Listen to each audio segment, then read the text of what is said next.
നമസ്കാരം. ഓടും പിണറായി, ചാടും പിണറായി, സംഖ്യയെ കണ്ടാൽ നിൽക്കും പിണറായി.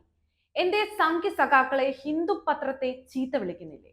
എന്റെ സംഖ്യ സഖാക്കളെ ഹിന്ദു പത്രാധിപർക്കെതിരെ കേസ് കൊടുക്കുന്നില്ലേ?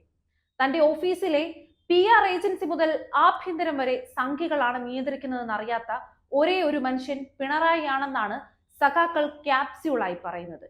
ഇന്ത്യയിൽ ഇന്ദിരാഗാന്ധി RSS നിരോധനം ഏർപ്പെടുത്തിയപ്പോൾ അതിനെതിരെ കേരള നിയമസഭാ രേഖയിൽ പ്രസംഗിച്ച ഒരേ ഒരു ആളുടെ പേര് കാണാം. അയാളാണ് EMS എന്ന ശങ്കരൻ നമ്പൂതിരിപ്പാട്. ആ പാർട്ടിയും നേതാക്കളും എല്ലാ കാലത്തും BJP തടവറയിൽ തന്നെയാണ്. പിണറായി വിജയൻ ചാവേറായ ന്യായീകരണ തൊഴിലാളികളായ അടിമകൾ ഉള്ളതുകൊണ്ട് പരസ്യമായി RSSന് വിടുപണി ചെയ്യുന്നു എന്ന് മാത്രം. വർഗീയത നാട്ടിൽ കത്തിക്കാൻ എന്നും മുന്നിൽ നിൽക്കുന്നത് CPM ആണ്. പക്ഷേ അത് തിരിച്ചറിയാതിരിക്കാൻ അവർ എല്ലാ കാലത്തും കപട മതേതരത്വം പറയും. തങ്ങളല്ലാത്തവർ എല്ലാം വർഗീയവാദികൾ, തങ്ങൾ മാത്രമാണ് മതനിരപേക്ഷ മുന്നണി, തങ്ങളുടെ കൂടെ അല്ലാത്തവർ തീവ്രവാദികൾ എന്ന ചാപ്പ തരാതരം ഉപയോഗിക്കും. അതിന്റെ ഗുണം കേരളത്തിൽ ഏറ്റവും കൂടുതൽ BJP നേടിയിരിക്കുന്നു. അതിനുവേണ്ടി പിണറായിയും CPM അടിമകളും ഒഴുക്കിയ വിയർപ്പ് മലയാളി മറന്നു പോകരുത്.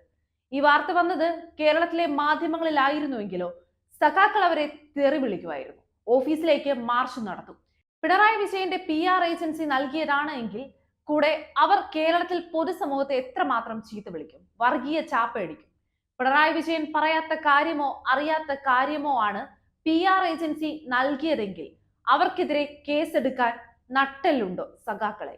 ഇതേ PR തന്നെയല്ലേ മോഡിക്കും പണിയെടുക്കുന്നത്? പത്രസമ്മേളനം പോലും PR ഏജൻസി നിയന്ത്രിക്കുന്ന ഒരാളെ വീണ്ടും തെരഞ്ഞെടുത്ത സംസ്ഥാനത്തിന്റെ പേരാണ് സാക്ഷരത കേരളം. കേരളം സംഖ്യകൾക്ക് തീരെഴുതി BGM ഇട്ട് നടക്കുന്ന ഒരു മുഖ്യനെ ന്യായീകരിക്കാൻ ചില്ലറ ഉളുപ്പ് പോരാ സംഘി സഖാക്കളെ.